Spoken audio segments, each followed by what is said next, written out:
오늘 함께 나눌 말씀 보도록 하겠습니다.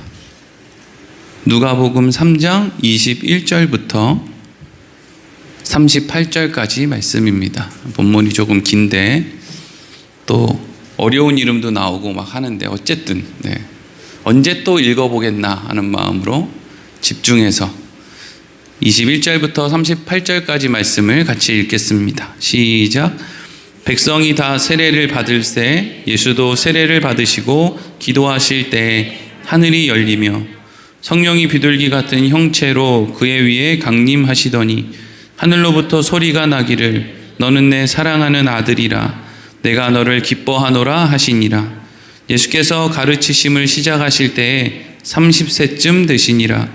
사람들이 아는 대로는 요셉의 아들이니 요셉의 위는 헬리오 그 위는 맏다시요 그 위는 레위요 그 위는 멜기요 그 위는 얀나요 그 위는 요셉이요 그 위는 맏다디아요 그 위는 아모스요 그 위는 나훔이요 그 위는 에슬리요 그 위는 낫게요 그 위는 마앗이요 그 위는 맏다디아요 그 위는 서머인이요 그 위는 요색이요 그 위는 요다요 그 위는 요하나니요 그 위는 레사요 그 위는 스룹바벨이요 그 위는 스알디엘이요 그 위는 네리요 그 위는 멜기요 그 위는 앗디요 그 위는 고삼이요 그 위는 엘마담이요 그 위는 에르요 그 위는 예수요 그 위는 엘리에서요 그 위는 요림이요 그 위는 맏다시요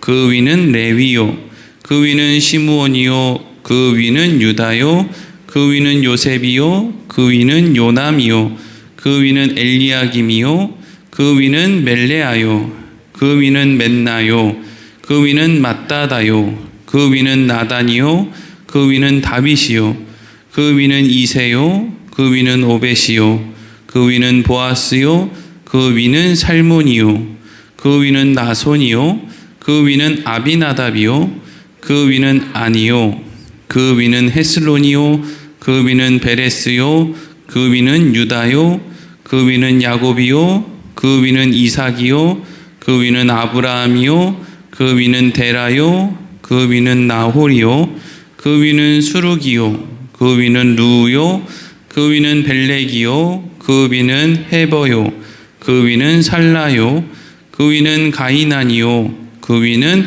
아박사시요 그 위는 셈이요 그 위는 노아요 그 위는 레멕이요 그 위는 무드셀라요 그 위는 에녹이요 그 위는 야렛이요 그 위는 마할랄렐이요 그 위는 가이난이요 그 위는 에노스요 그 위는 셋이요 그 위는 아담이요 그 위는 하나님이시니라. 아멘. 승리했습니다. 네, 틀리지 않았습니다. 한 글자도. 이거를 혹시 또 틀리고 혼자만 또 마이크 잡고 버벅댈까봐 목양실에서 몇 번 읽어봤는데 네, 다행히 틀리지 않았습니다. 오늘은 그 위는 하나님이시니라 하는 제목으로 말씀을 나누도록 하겠습니다. 오늘은 말씀이 이제 본문이 길기 때문에 지난 시간 정리를 하지 않고 지난 시간 정리는 유튜브 찾아보시면 바로 나오니까 다시 들어보시면 되고요. 오늘은 바로 예수님께서 세례 요한에게 세례를 받으시는 장면으로부터 본문 말씀이 시작이 됩니다. 자, 우리는 이런 생각을 해야 되겠죠? 세례는 뭐냐? 세례는 나는 죄인입니다. 나는 씻어야 됩니다. 그래서 나는 하나님 앞에 씻기 전에는 감히 나아갈 수가 없습니다. 이것을 이제 고백하는 거잖아요. 그렇죠? 나는 죄인입니다. 내 힘으로는 할 수 없습니다. 이런 것들이 이제 어쨌든지 이제 고백을 하는 게 이제 이 세례에 담긴 의미예요. 그러면 예수님은 세례를 받으실 필요가 있습니까? 없습니까? 없죠. 왜냐하면 예수님은 죄가 없으시니까요. 그런데 예수님의 공생애의 첫 시작은 세례를 받으시는 것으로부터 시작을 한다 하는 거죠. 그러니까 세례 요한 입장에서 여러분들이 이제 세례 요한 입장에 한번 대보세요. 예수님이 와요. 이렇게 예수님이 이렇게 와서 나이도 사실 6개월 먼저 태어났지만 나이도 동갑이에요. 뭐 어려서부터 알았겠죠. 그러니까 예수님이 이렇게 오실 때 세례 요한이 예수님이 오시네 이렇게 이제 생각을 했을 거예요. 근데 갑자기 그 예수님이 뭐라고 합니까? 네가 나한테 세례를 좀 베풀어 줘야 되겠다. 이렇게 이야기를 하는 게 얼마나 당황스럽겠어요. 이게 뭔 일이야. 예? 제가 목사 안수 받고 제일 당황스러웠을 때가 첫 송구영신 예배 때 이제 안수 기도를 하는데 이제 보통 머리숱이 많으신 분들은 상관이 없는데 간혹 머리숱이 없으신 분들을 이렇게 이제 제가 감히 이제 안수 기도를 이렇게 할 때 이거를 그 위에 손을 올리기는 올려야 되는데 왠지 올리자니 죄 짓는 것 같고 이게 그런 입장을 바꿔놓고 한번 생각을 해보세요. 저보다 나이가 막 그냥 30-40년 위인 막 그런 분들의 그냥 머리에 손을 얹고 막 기도를 하는 게 이게 뭐 지금도 막 익숙하지가 않아요. 근데 하물며 예수님께 세례를 베푼다? 세례 요한이 쉽지 않았겠죠. 그래서 같은 내용을 기록하고 있는 마태복음 말씀을 보면은요, 마태복음 3장 13절에서 15절. 오늘 말씀에는 이렇게 세례 요한이 안 돼요 이렇게 거절하는 게 안 나오는데 마태복음엔 기록되어 있어요. 우리 같이 한번 읽어보겠습니다. 시작. 이때 예수께서 갈릴리로부터 요단강에 이르러 요한에게 세례를 받으려 하시니 요한이 말려 이르되 내가 당신에게 세례를 받아야 할 터인데 당신이 내게로 오시나이까. 예수께서 대답하여 이르시되 이제 허락하라. 우리가 이와 같이 하여 모든 의를 이루는 것이 합당하니라 하시니 이에 요한이 허락하는지라. 아멘. 여기에 이제 답이 있어요. 무슨 답이요? 예수님이 왜 세례를 받으셔야 됐느냐? 예수님이 세례를 받으신 이유는 예수님이 세례를 받으시는 일이 모든 의를 이루는 것이기 때문이다 하는 거죠.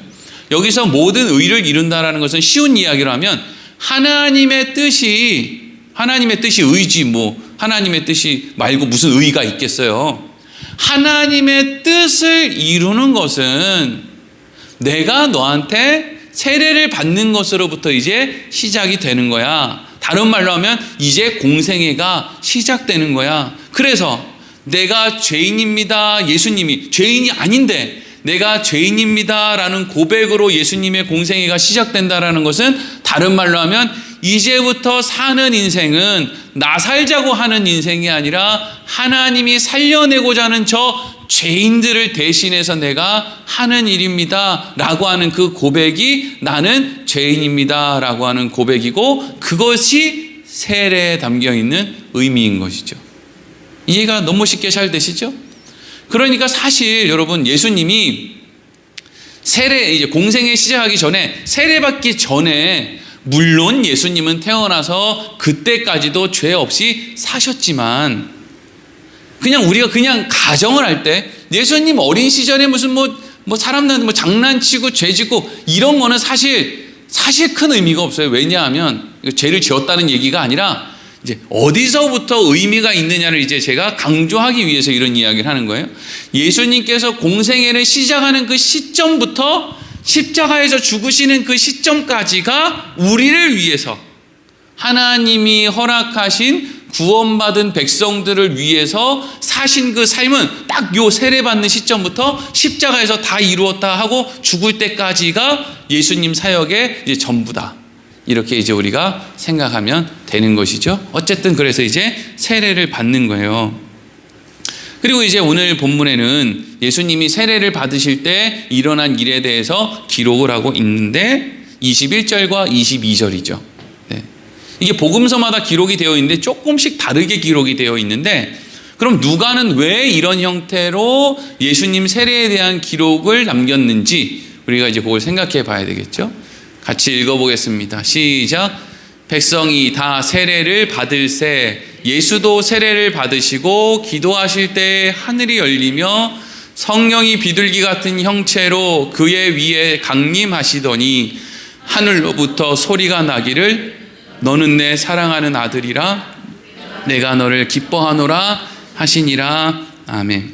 자, 오늘 본문 말씀을 보면 예수님이 다른 사람들이 이제 세례 받을 때 그 이후에 예수님도 이제 나와서 세례를 받으셨는데 예수님이 세례를 받으실 때 어떤 두 가지 일이 일어났다고 그랬죠. 하나는 성령이 비둘기 같은 형체로 예수님 위에 강림했다라는 거 하나랑 또 하나는 하늘로부터 소리가 났는데 무슨 소리가 났다는 거예요?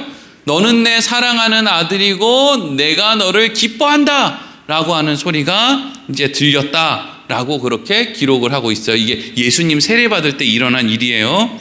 근데 이제 여기서 우리가 한 가지 생각해야 되는 것은 뭐냐 하면, 예수님이 세례받을 때 비둘기 같은 성령이 내려오는 장면과 하나님의 음성이 다른 사람들에게도 다 들렸을까요? 아니면 세례 요한과 예수님에게만 들렸을까요? 요거예요, 요거. 제가 이걸 가지고 정말 이제 고민을 많이 해봤어요. 아는 목사님한테 전화해서 물어보기도 하고. 아무도 관심이 없더라고요. 그게 왜 궁금한데? 이제 그런 식이에요. 그게 왜 궁금해? 다 보였든 안 보였든 그게 난 그런 생각 안 해봤는데, 이제 이런 식으로 대답을 해서 뭐 뾰족하게 제가 원하는 답을 얻을 수는 없었으나, 제가 이제 여러 사람의 이야기를 이렇게 들어보니까 모든 사람들이 이 성령이 예수님에게 임하는 걸 보았다. 또 하나님께서 예수님에 대해서 너는 내 사랑하는 아들이고 기뻐하는 자다라고 하는 이 말씀을 하신 걸 사람들이 들었다라고 생각하는 사람들은 어떤 식으로 이 말씀을 이제 이해하고 있냐면, 이걸 다 보았음에도 불구하고 인간은 어리석고 연약해서 자기들 불리할 때는 예수님으로부터 도망치고 외면하고, 자기들 유리할 때는 와가지고 능력 행해달라고 떼쓰는, 그게 인간이다. 이제 이런 식으로 이제 생각을 하더라고요. 이제. 근데 이렇게 생각하는 사람들이 좀 더 많았어요. 아니, 훨씬 더 많았어요. 근데 이제 저는 이걸 어떻게 생각을 하냐면, 다른 사람들은 안 보이고 안 들렸을 것 같은 거예요. 왜냐하면 이제 분명한 것은 세례 요한한테는 보이고 들렸어요. 자, 요한복음 1장 32절부터 34절. 우리 같이 읽어보겠습니다. 시작. 요한이 또 증언하여 이르되 내가 봄에 성령이 비둘기같이 하늘로부터 내려와서 그 위에 머물렀더라. 나도 그를 알지 못하였으나 나를 보내어 물로 세례를 베풀라 하신 그이가 나에게 말씀하시되, 성령이 내려서 누구 위에든지 머무는 것을 보거든 그가 곧 성령으로 세례를 베푸시는 이인 줄 알라 하셨기에 내가 보고 그가 하나님의 아들이심을 증언하였노다 하니라. 아멘. 그러니까 세례 요한은 분명히 들렸고 보았어요. 그래서 그 음성으로 누군가가 말하기를 성령이 누군가의 머리 위에 임하는 것을 보거든 그가 성령 세례를 앞으로 베풀 자다. 그러니까 사람들에게 그 사람이 메시아라는 걸 알려라. 이렇게 이제 세례 요한이 들었단 말이죠. 그러니까 분명히 예수님도 들었을 것이고 예수님도 보았을 것이고, 예수님이야 뭐 못 볼 리가 없는데, 어쨌든 세례 요한이 보고 그것을 듣고 사람들에게 전하는 역할을 이제 하게 되었다라는 거죠. 그러면 이것을 저는 이제 어떻게, 왜 이걸 이렇게 다른 사람들은 보지 않고 세례 요한만 보았을 것이다 라고 저는 개인적으로 생각을 하느냐면요, 이게 지금 물론 이제 세례 요한에게 임한 어떤 이 성령의 역사를 보아도 그냥 다른 사람은 아니고 세례 요한한테만 보이고 세례 요한이 다른 사람에게 전하해 주게 되게끔 그렇게 이제 기록이 되어 있는 것처럼 볼 수도 있는데, 중요한 것은 지금 이게 데오빌로라고 하는 사람에게 지금 이 내용을 전달해 주는 지금 내용이잖아요. 그러면 데오빌로라고 하는 이방인에게 성령이 어떻게 임하는지에 대해서 이야기를 하는 어떤 그런 내용을 가지고 이 글을 보면은요, 사실 우리가 성령이 우리한테 임하는 게 사실 보입니까? 안 보입니까? 우리는 본 사람 있어요? 성령이 임하는 걸 본 사람 있습니까? 심지어는요, 사람이 방언을 해도 그 방언이 진짜 방언인지 지가 만들어낸 방언인지 우린 그것도 몰라요. 그 현상이 일어나도 그 현상이 진짜인지 가짜인지도 우리는 모른단 말이에요. 그런데 현상이 일어나지 않은 성령을 그냥 받는, 그럼에도 불구하고 내가 예수를 믿게 된 것으로 나 성령 받은 거구나 라고 하는 어떤 고백을 우리가 하게 되는 그 성령 강림의 그 사건 말이에요. 그 사건이 그렇게 쉽게 눈에 보이는 사건이냐? 그렇지 않다는 거죠. 저 개인적으로는 만약에 예수님께서 세례를 받으실 때 하늘에서 음성이 나고 성령이 그렇게 비둘기같이 내려오는 것을 그 많은 사람들이 보았으면 그건 마치 시내산에서 모세가 하나님의 음성을 들었을 때와 같은 그 정도의 어떤 감정의 변화를 만들어내는 사건이거든요. 근데 그거에 비하면 그 자리에 있었던 사람들이 그렇게 막 특별한 어떤 행동을 하는 것 같지는 않아요. 그러니까 일단 그 사람들의 반응을 보아서도 뭔가 예수님께서 또 세례 요한이 보았던 것을 그 사람들이 못 보았을 것 같기도 하고, 더 중요한 것은 예수님께서 성령이 비둘기같이 예수님에게 임했을 때 사람들은 보지 못하였으나 세례 요한은 그걸 봄으로써 성령이 임하는 것은 눈으로 보기에는 보이지 않을 수 있으나 중요한 것은 성령이 눈에 안 보인다고 임하지 않는 것이 아니고, 성령이 임한 사람을 하나님은 어떻게 인정하시냐? 꼭 이게 예수님이라서가 아니고요. 성령이 임한 사람을 하나님은 어떻게 인정하시느냐? 그는 내 사랑하는 아들이요, 혹은 그는 내 사랑하는 딸이요, 내가 기뻐하는 자다라고 하는 인정을 하나님이 해주신다는 것을 우리에게 가르쳐 주는 거죠. 누가복음은 이방인들한테 그거 가르쳐 주는 거잖아요. 그러니까 굳이 요 내용을 이제 누가가 써서 이렇게 기록해 놓는데, 마치 무슨 유대인들에게만 이런 일이 일어나고 유대인들 눈에만 보이고 이런 게 아니라 이 일이 지금 누구 눈에도 안 보이는 거였는데, 사실은 이런 일이 있었고 성령을 받는다라는 것은 하나님에게 그렇게 인정을 받는 사건이다라는 것을 지금 이야기하고 있다라고 생각해 볼 수 있는 거죠. 어렵지 않으시죠? 네. 그리고 나서 이제 또 한 가지 생각할 게 있는데, 자, 22절 다시 한번 읽어보겠습니다. 시작. 성령이 비둘기 같은 형체로 그의 위에 강림하시더니 하늘로부터 소리가 나기를 너는 내 사랑하는 아들이라 내가 너를 기뻐하노라 하시니라. 아멘. 여기서 또 한 가지 생각할 게 있는데 뭐냐 하면은요, 여러분, 예수님은 성령님과 동행하는 분입니까? 아니면은 떨어져 다니는 분입니까? 애초에. 네? 성령님이랑 동행하는 분이에요? 아니면 따로따로 다니는 분이에요? 필요할 때 부르고 성령님 이리 오세요. 여기에 팔찌째 무슨 애들 만화 영화처럼 쫙 합체됐다가 자 이제 분리하면 성령님하고 딱 분리되고 이런 분이에요? 아니면 늘 동행하는 분이에요? 네. 여러분, 성령님과 동행할 때 사실 하나님과 하나 될 수 있다는 걸 잘 알아야 돼요. 어떻게 삼위일체 하나님이 되느냐? 성령님이 성부와 성자를 하나 되게 하기 때문에 성부, 성자, 성령이 하나 될 수 있는 거예요. 뭐 이건 이제 다 또 이야기할 기회가 있겠지만, 어쨌든 그러면 예수님께서는 이미 세례 요한에게 세례를 받기 전에도 성령님과 함께하고 있는데, 이미 성령으로 충만한 예수님에게 성령이 비둘기 같은 형체로 위에서부터 강림했다. 어디 들어가려고? 들어갈 데가 없잖아요. 이미 예수님은 성령으로 충만한데. 그런데 왜 이렇게 성령이 비둘기같이 예수님 위에 강림했다라는 글을 왜 기록하고 있냐면요, 이게 이제 중요한 내용인데, 예수님이 우리를 위해 이 땅에 오셨고 우리를 살리기 위해서 공생애의 삶을 사신단 말이죠. 근데 여기서 중요하게 우리가 알아야 되는 것은, 예수님은 하나님이시기 때문에 공생애를 견딜 수 있었던 것이 아니고, 예수님은 참 사람으로 이 땅에 오셔서 공생애의 기간을 사람의 모습으로 사람과 똑같이 그 기간을 보내시는데, 중요한 건 죄는 없으시단 말이죠. 그러면 어떻게 사람으로 오신 그분이 우리가 얼마나 유혹을 받는지 인간의 죄성까지도 다 이해할 정도로 참 사람이신 예수님께서 어떻게 죄를 짓지 않으실 수 있느냐? 그걸 설명해 주는 대목이에요.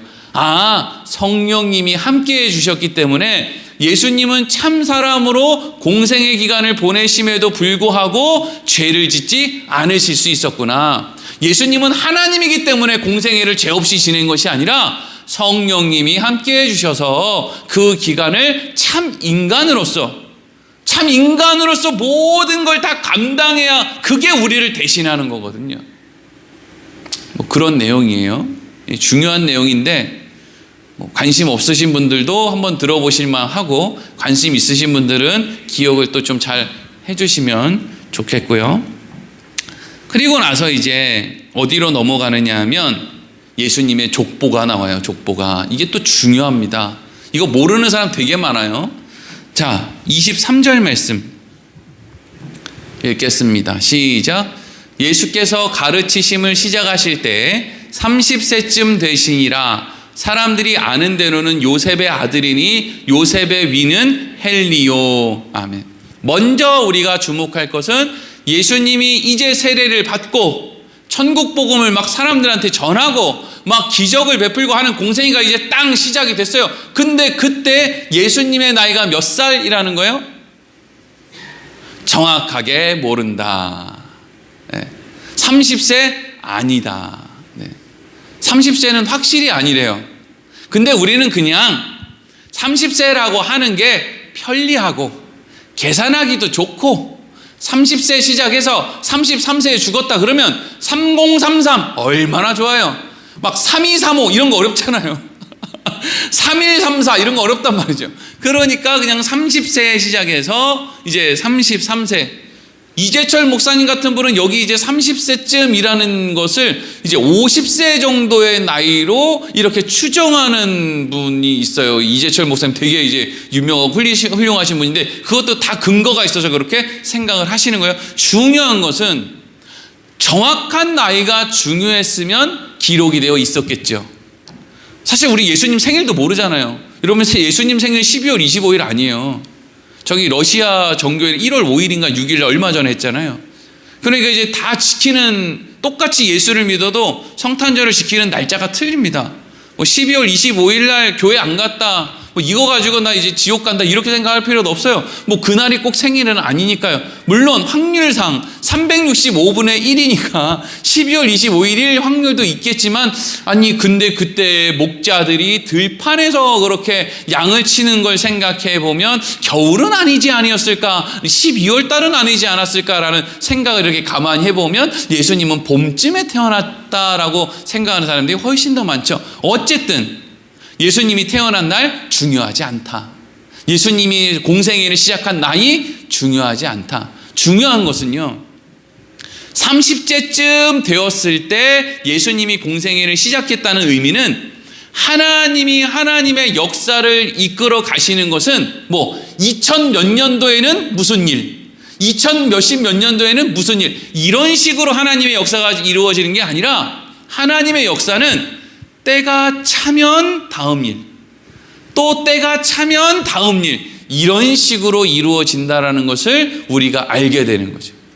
만약에 예수님이 하나님이 아들 예수를 이 땅에 보내면서 너는 30세가 되면 공생의 시작이고 33세가 되면 와야 된다 이렇게 딱 정해놨으면 그냥 30세에 공생애를 시작했다 이렇게 이제 얘기를 했을 거예요. 근데 그게 아니라 30세쯤 되니라 라고 하는 말은 때가 찼다는 건데 그럼 어떤 때가 찼느냐? 다른 어떤 환경적인 때도 찼겠지만 먼저는 이 30이라는 숫자가 회당에서 가르칠 수 있는 최소한의 나이가 30, 또 레위인 제사장으로서의 역할을 감당할 수 있는 최소한의 나이가 30. 그러니까 30은 넘었는데 하나님이 계획하신 어떤 때가 찬 그 어느 때에 아버지만 아시는 그때 예수님께서 성령의 인도하심을 따라 세례 요한이 성령의 인도하심을 따라 요단강에서 세례를 주고 예수님이 그곳에 세례를 받으러 갔고 그때 세례를 받고 그날부터 사역이 시작이 됐다 하는 거예요. 그러니까 자꾸 하나님한테 기도하면서 하나님 저는 언제 결혼합니까? 그 때를 알려주세요 막 이거든지 아니면 무슨 저는 언제부터 인생이 핍니까? 뭐 이런 거. 그 때를 알려주세요. 제 병은 언제 났습니까? 이 때를 알려달라고. 자꾸 이제 때를 알려달라고 때를 쓰는데. 네. 라임이에요, 라임. 근데 여러분, 사실 하나님은 그렇게 때를 정하시는 분이 아니고요. 하나님은 여유 있으신 분이에요. 올해 안 해도 괜찮아. 내년에 해도 괜찮아. 내후년에 해도 다를 거 없어. 이게 여러분, 전능하신 하나님이 우리를 바라보시는 눈이에요. 전능하시기 때문에 그렇게 하실 수 있는 거예요. 우리는 안 전능하니까 계획이 딱 맞아 들어갔으면 좋겠네요. 이게 우리의 두려움 때문에 만들어내는 현상이죠. 그래서 내가 계획하는 대로 딱딱 맞아 들어가면 교만해지고 딱딱 맞아 들어가지 않으면 낙심을 해요. 어쩌자는 건지 모르겠어요. 근데 이게 우리의 연약함이에요. 이게 어리석고 연약한 사람들이 대부분 이제 그런 거죠. 그리고 나서 그 뒷부분에 보니까 이런 말이 써 있어요. 잘 보세요. 사람들이 아는 대로는 요셉의 아들이니 요셉의 위는 헬리요, 이렇게 돼 있단 말이에요. 그러면 지금 이게 족보를 아까 전에 읽어봐서 알겠지만 이 족보가 하나님에게까지 이제 연결되는 그런 족보란 말이에요. 그러니까 하나님으로부터 지금 이렇게 쭉 족보가 이렇게 하나님의 택함을 받은 사람들이 이렇게 이어져 왔다. 요걸 이제 족보를 기록해 놓은 건데, 마태복음에 아브라함으로부터 시작돼서 예수님까지 이어지는 족보가 완전히 다르거든요. 이건 완전히 다른 족보예요. 그러니까 누가복음에 있는 족보를 유대인들이 보면 이거 가짜야, 가짜, 거짓말이야, 이런 식으로 이제 생각을 할 정도의 완전히 다른 족보거든요. 그런데 왜 이런 족보가 누가복음에는 있느냐? 사실은 누가복음에 있는 족보가 마태복음에 있는 족보보다 훨씬 중요합니다. 모르겠어요. 이걸 또 왜 훨씬 중요해? 성경은 다 똑같지. 너 왜 성경에 차등을 두는 거야? 네가 뭔데? 이러면 저는 뭐라고 대답을 하겠어요? 시골교회 목사가 뭘 알겠어요? 한 번만 눈 감아주세요. 이럴 거니까 따지시는 마시고요. 제 생각에는 우리는 어쨌든 한국 사는 사람은 유대인이에요, 이방인이에요? 우리 이방인이니까 훨씬 되게 중요해 보여요. 자, 마태복음 1장 16절 보세요. 읽어보겠습니다. 시작. 야곱은 마리아의 남편 요셉을 낳았으니 마리아에게서 그리스도라는 칭하는 예수가 나시니라. 아멘. 자, 여기에는 요셉의 아버지가 누구로 되어 있어요? 네? 야곱이라고 되어 있죠. 야곱은 이거 말을 이렇게 어렵게 해놨어요. 그냥 야곱은 요셉 아버지다 이렇게 들었으면 참 쉬웠을 텐데 말을 헷갈리게 야곱은 마리아의 남편 요셉을 낳았으니 이렇게 돼 있으니까 어쨌든 마태복음에서는 요셉의 아버지를 야곱이라고 했는데, 다시 앞에 거 한번 띄워줄 수 있으면 띄워줘 보세요. 23절. 23절을 보니까 요셉의 위는 누구라고 돼 있어요? 헬리. 제가 이거 잊어버릴 수가 없지. 헬리는 우리 애들이 좋아하는 로보카 폴리에서 헬리콥터를 타고 날아다니는 그 로봇가 헬리거든요. 근데 알고 보니까 이 요셉의 아버지가 여기는 또 헬리라고 돼 있네. 자, 이건 어떻게 우리가 읽어야 되냐면 이런 식으로 읽어야 돼요. 사람들은 이렇게 알고 있어요. 요셉의 아버지를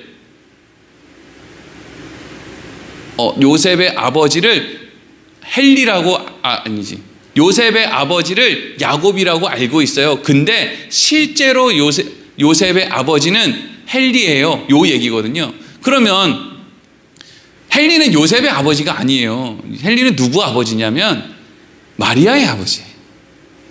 마리아의 아버지. 이거 가지고도 신학적인 논쟁이 분분한데 그냥 이걸 그런 소수의 의견까지 다 소개할 수는 없고, 어쨌든지 간에 이제 요셉의 아버지는 야곱이 맞고 마리아의 아버지가 지금 헬리란 말이에요. 그러니까 사람들은 요셉의 아버지를 이렇게 알고 있는데 실질적으로 요셉의 아버지는 헬리예요. 이렇게 이어진단 말이죠. 그러니까 그럼 왜 여기서 헬리가 요셉의 아버지가 돼야 되느냐? 원래는 마리아의 아버지가 헬리인데, 원시복음을 좀 봐야 돼요. 원시복음. 그러니까 여기서 요셉의 아버지가 헬리라는 것은 그렇게 이어졌다는 걸 의미하는 거거든요. 자, 어디를 읽어야 되냐면 창세기 3장 15절 읽겠습니다. 시작. 내가 너로 여자와 원수가 되게 하고 내 후손도 여자의 후손과 원수가 되게 하리니 여자의 후손은 내 머리를 상하게 할 것이요 너는 그의 발꿈치를 상하게 할 것이니라 하시고. 아멘. 애초에 하나님이 아담과 하와가 범죄했을 때 누가 뱀의 머리를 밟는다고 하셨어요? 여자의 후손이 뱀의 머리를 밟는다라고 했죠. 그럼 그 여자가 누구예요? 마리아죠. 여자의 후손이. 그러니까 예수님은 요셉의 아들이 아니잖아요. 따지고 보면 요셉의 아들 아니에요. 마리아는 자기 배로 예수님을 낳지만 요셉은 예수님이랑 사실 상관이 없는 사람이에요. 그러니까 예수님이 마리아로부터 나왔다라는 것이 예수님이 여인의 후손으로 나와서 뱀의 머리를 밟는다라는 의미거든요. 이게 처음 들어보시죠? 이게 주석이라는 주석마다 다 이렇게 되어 있는데 이걸 가르쳐준 목사님이 저도 없었어요. 주석을 안 보셨나 봐요. 교인들이 말이야. 주석 얼마 한다고 그걸 안 사주고 가지고 목사님들이 그걸 안 가르쳐주지. 비싸니까 그게. 요즘에는 그냥 다 이렇게 컴퓨터 이렇게 CD로 해가지고 싸게 나오니까 우리가 다 그걸 또 볼 수 있고 하는 거지. 옛날 목사님들이니까 얼마나 설교 준비하기가 힘들었겠어요. 그러니까 이걸 보면은 족보를 다시 한번 보세요. 31절 여기가 중요한 대목이에요. 31절이 읽겠습니다. 시작. 그 위는 멜레아요, 그 위는 멘나요, 그 위는 마따다요, 그 위는 나단이요, 그 위는 다윗이요, 이렇게 돼 있죠. 그러니까 예수님은 아브라함과 다윗의 후손인데 여자의 후손으로 이 땅에 오시는 분이에요. 그렇죠? 그러니까 예수님은 일단 아브라함과 다윗까지는 똑같아야 돼요. 그러니까 마태복음에 있는 족보도 아브라함과 다윗의 자손 예수 그리스도의 세계라 이렇게 시작이 돼요. 그러니까 그것도 아브라함과 다윗까지는 똑같아요. 근데 어디에서부터 달라져요? 다윗 아들이 마태복음에는 솔로몬이라고 되어 있는데 솔로몬 다 아시죠? 요즘 새벽에 우리 잠언하는 솔로몬, 아는 것대로 못 산 그 인간, 우리랑 똑같이. 근데 여기에는 다윗의 아들이 누구라고 돼 있어요? 나단이라고 돼 있어요. 다윗 아들 중에 나단이라는 사람이 있는 줄 알았습니까? 사실 자기 애 이름을 솔로몬이라고 지은 사람이 있다면 솔로몬이 아니라 사실은 나단으로 바꿔야 돼요. 나단이 훨씬 좋은 이름이에요. 솔로몬 지혜롭지도 않아요. 여성들만 좋아하고 아주 별 볼 일 없어. 솔로몬 이름 바꿔야 돼. 또 누가 듣고 또 솔로몬 목사님한테 전화 오는 거 아닌가 모르겠는데. 그러면 이 나단은 어디 나오냐? 사무엘하 5장 14절 보겠습니다. 시작.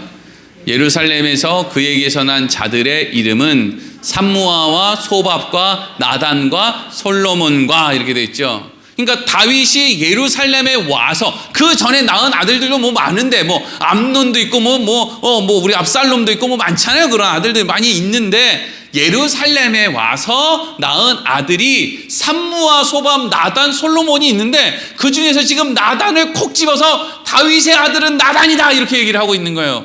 너무너무 중요하겠죠, 지금 내용이. 솔로몬이 아니라는 거예요.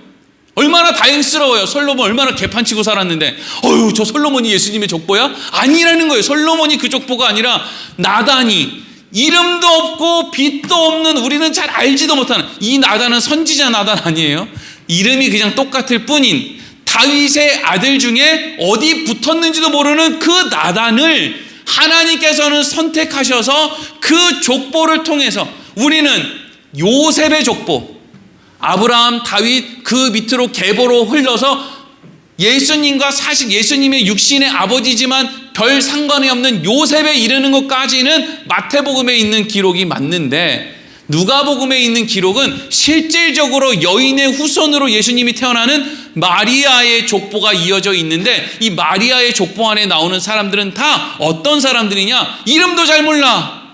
어디서 뭘 했는지도 잘 몰라. 성경의 기록도 별로 없어. 근데 하나님께서 그 족보에 있는 사람들에게 은혜를 베풀어 주셔서 그 명맥이 이어져 내려오다가 마리아에게까지 임하게 되었다.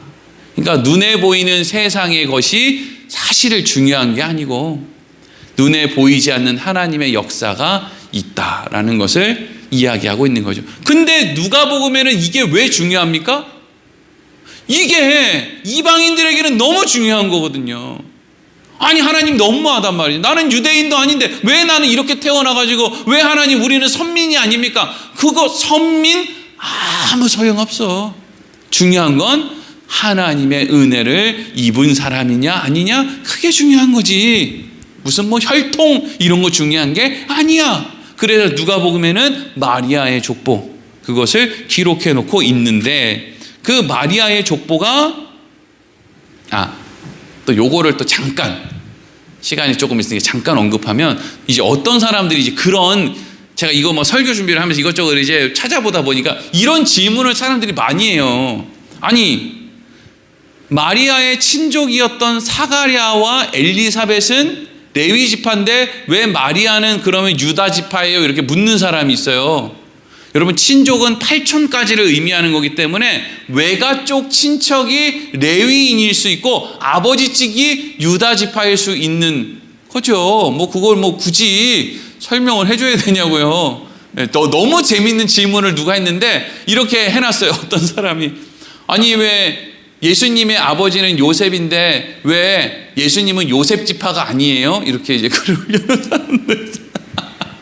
그 사람은 그냥 이름이 똑같으니까 그 옛날 구약에 있는 요셉의 자녀들이 지파를 하고 이런 걸 전혀 모르니까 그냥 예수님 아버지가 요셉이면 예수님은 요셉 지파 아니에요? 이렇게 이제 누가 질문을 올렸더라고요. 그러니까 밑에 이제 막 이제 놀리는 얘기를 누가 적어놨던데, 어쨌든 그렇기 때문에 사가랴와 엘리사벳은 레위 지파였지만 외가 쪽 친족이었고, 그러니까 예수님하고 세례 요한은 외사촌지간인 거죠. 그렇죠? 외가 쪽. 그리고 마리아는 유다 지파인데 마리아까지의 계보를 지금 이어오고 있는 거예요. 그러니까 사람들은 이 헨리라고 하는 사람을 요셉의 아버지라고 알고 있으나 실질적으로는 이 사람이 이 헨리를 통해서 마리아로 연결되는 족보를 통해서 예수님이 이 땅에 오셨다. 근데 뭐 이제 다음 마지막으로 오늘 읽었던 38절을 보면은요, 38절 읽겠습니다. 시작. 그 위는 에노스요, 그 위는 셋이요, 그 위는 아담이요, 그 위는 하나님이시니라. 아멘. 그러니까 지금 누가가 하고 싶은 이야기는 뭐냐면은요, 이 모든 일은 누가 하신 것이다? 하나님이 하신 것이다.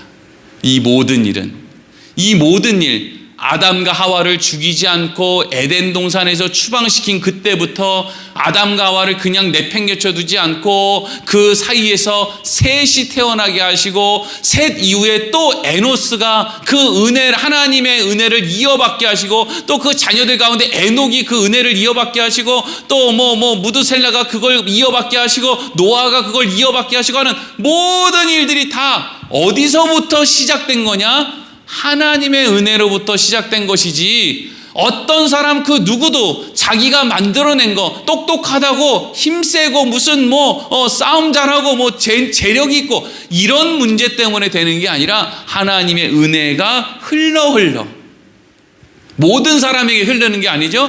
꼭 그 사람들에게만 흘러 내려가다가 헨리를 거쳐 마리아를 거쳐 예수님이 태어나게 되고, 예수님 이후로는 성령을 받아 하나님 앞에 하나님을, 예수 그리스도를 주로 고백하고, 또 하나님으로부터 너는 내 사랑하는 아들, 너는 내 사랑하는 딸, 기뻐하는 자야 라고 하는 인정을 받은 사람이 지금 그 족보를 이어가고 있는 거죠.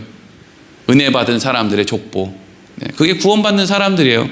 그래서 에베소서 1장 3절에서 6절을 보면 사도 바울이 너무 쉽게 이렇게 정리해 놨죠. 읽어보겠습니다. 시작. 찬송하리로다. 하나님 곧 우리 주 예수 그리스도의 아버지께서 그리스도 예수 안에서 하늘에 속한 모든 신령한 복을 우리에게 주시되, 곧 창세전에 그리스도 안에서 우리를 택하사 우리로 사랑 안에서 그 앞에 거룩하고 흠이 없게 하시려고 그 기쁘신 뜻대로 우리를 예정하사 예수 그리스도로 말미암아 자기의 아들들이 되게 하셨으니, 이는 그가 사랑하는 자 안에서 우리에게 거저 주시는 바 그의 은혜의 영광을 찬송하게 하려는 것이라. 아멘. 이 모든 일이 언제부터 하나님이 정하셨다는 거예요? 창세 전부터 정하셨다. 하나님 창세전에 일을 이렇게 정하셨어요. 그럼 하나님이 정하신 대로 아담이 일부러 범죄했고 하나님이 정하신 대로 이렇게 되는 거예요? 따져 묻고 싶으신 분이 있으면 그냥 본인이 하나님보다 낫다라고 생각하시면 돼요. 내가 하나님이 보다 낫다고 생각하니까 지금 하나님에게 따지는구나. 내가 하나님보다 못하다라고 생각을 하면 하나님이 다 이유가 있겠지. 나는 알지 못하는 게 투성인데 우리가 뭐 알아요? 우리가 뭐 합니까? 지금 우리가 우리 몸 안에 세포가 몇 개인지는 압니까? 뭘 안다고? 하나님 왜 이를 이렇게 하셨습니까? 창세전에 왜 이를 이렇게 예정하셨습니까? 이걸 우리가 뭘 안다고 하나님에게 따져 물어요. 어리석고 연약하기 짝이 없는 인생들이 그것이 하나님의 계획이로구나 라는 것을 우리는 그냥 받아들일 따름이고, 너무나 다행스러운 것은 그 구원의 계획 안에 우리가 있고, 그래서 우리가 마땅히 해야 될 일은 뭐래요? 하나님의 그 은혜의 영광을 찬송하는 것이다. 거저 주신 그 은혜를 찬송하는 것.